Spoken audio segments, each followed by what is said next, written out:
የትኛው ፕሮቴስታንት ደርድረህ 50 60 በእምነት ብቻ የዳነ ሰው ጠራልኝ ብትለው ፈያታዊ ዜማን።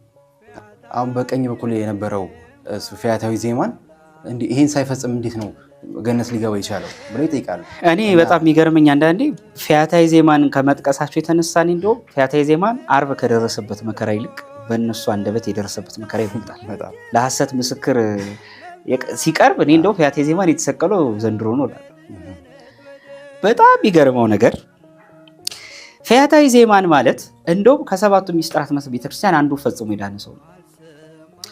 አምኗል፣ መስክሯል፣ ንስሐ ገብቷል። ንስሐን ይረሷታል። ለምን እንደሆነ አይገባም። ሚስጥር ስለሌለ ነው እኮ። አመነ፣ ትክክል፣ መሰከረ፣ ጠየቀ፣ ኃጢአቱን አምኗል፣ ክርስቶስን ፈረደለት፣ ንስሐ ገብቷል። እንደውም እነሱ ለሚያስቡት ሐሳብ ሳይሆን ቤተክርስቲያን ለንስሐ የምትጠቀመው ሰው ተዘከረኒ ጊዜው ውስተ መንግስት ከሚለውን እኮ ቅዳሴ ለቤተክርስቲያን እኮ የምታዜማው ከጊዜታ በፊት ለምንድን ነው? ፈያታዊ ዜማንን ይቅር እንዳልከው እንዳሰብከው እኛንም ማስበን የንስሐ ማሳያ ነው። የእምነት ብቻ ለሚል አስተሳሰብ ማሳያ የሚሆን ሰው አይደለም። ከድነት አንጻር እንዴት ይታያል? አንደኛ ሚስጥራተ ቤተክርስቲያን ባልተጀመረበት ዘመን የነበረ ሰው ገና እኮ ክርስቶስ አሁን ሞቶ በሲኦል ያሉትን ገና ነፍሳት ነፃ አላወጣም። ሐዋርያት ገና መንፈስ ቅዱስ አልወረደላቸውም። ገና ጌታ ጭራሽ አላረገም፣ መንፈስ ቅዱስ አልወረደም፣ ጥምቀትም አልጀመሩም። ጥምቀት በሌለበት ዘመን አማናዊው የሐዋርያት ጥምቀት ባልተጀመረበት ዘመን መስቀል ላይ የተንጠለጠለን ሰው ለእምነት ብቻ ማሳያ ማድረግ በጣም ትልቅ ስህተት ነው። ራሱ ጥያቄው ራሱ ስህተት ነው ማለት ነው። ምስክር ሆኖ የመጣበት ድነታችን ሳያልቅ ነው፣ ገና ሳይፍ ተጀምሯል፣ አልተፈጸመም። ትክክል። በመሃል በቃ እንደውም ከሐዋርያት በኋላ የተነሳ ሰው ቢሆን ኖሮ እንደው ለሪዝንም ቢሆን ይጋብዝ። እሺ እንዳሉት ደግሞ ከሐዋርያት ዘመን በኋላ የተነሳስ ቢሆን ብለን ደግሞ እንፍታው። ቢሆንም ትክክል ነው። ህግ የሚሰራው ሰውየው ባለበት ሁኔታ ላይ ሲሆን ህጉ ያንን ህግ መፈጸም በሚያስችል ፐርፎርማንስ ላይ መሆን ሲችል፣ ያን ባልቻለበት ሁኔታ አንድን ሰው መስቀል ላይ ሆኖ ተጠመቃትለውም እና አሁን ቆይ እውነት እነሱ እንደሚሉት ጥምቀት ቢያስፈልግ ኖሮ ይጠመቅ ነበር የሚሉት አንድ ጊዜ ያስፈቅዷቸው አይ አንዴ እባክህ ብሎ ወታደሩ ተጠምቆ እንዲመጣ ነው የፈለጉት። መስቀል ላይ መሆኑን ራሱ ረስተውታል እንዴ እኮ እሱን እኮ ነው የምልህ።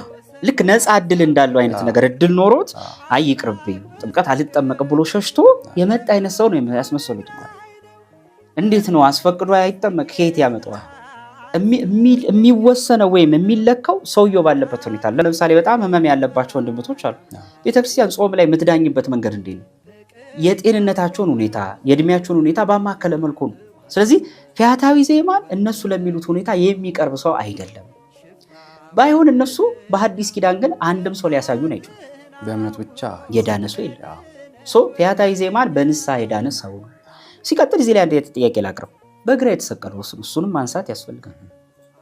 በግራ የተሰቀለው ሰው ተኮንኗል። ሉክ የተኮነነ ሰው ነው።